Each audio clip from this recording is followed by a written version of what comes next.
Now, what an offering is taking first and best and giving that to the Lord, recognizing that everything we have comes from the Lord, and thanking Him for His provision, and then living wisely off of whatever is left for us and our family.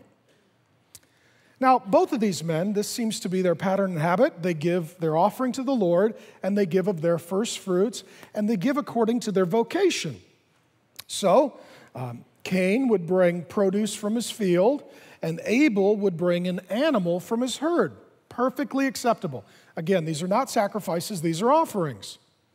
Perfectly acceptable. And Genesis 4 records an occasion where in their little church service, God rejects Cain and his offering and receives Abel and his offering. And from that point, the commentators are very confused. I've read literally maybe 50 plus interpretations, speculations about why Cain was rejected and Abel was accepted. Here's my belief. The problem was not what they brought in their hands, but what they brought in their heart. And the confusion is, if you look at what they brought in their hands, it's not like one was bad and the other was good. They're both good. It'd be like you today, one of you saying, well, I'm going to give cash, and the other says, I'm going to write a check. And God says, I love one, not the other. Well, in the end, those are both acceptable offerings. Why?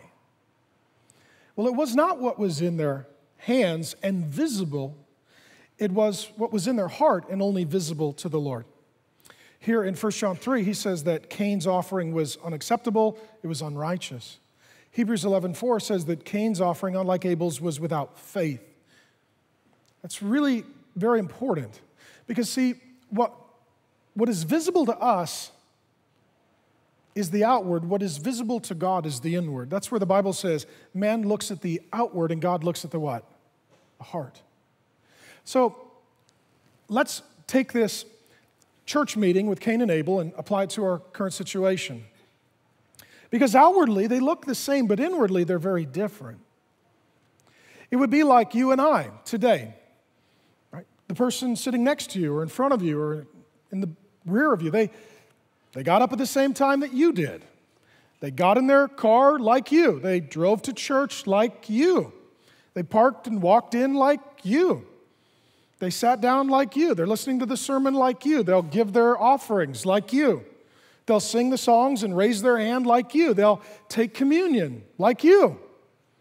They may even carry in the same Bible as you. They may even leave and see you in community group this week, sitting on the same couch as you.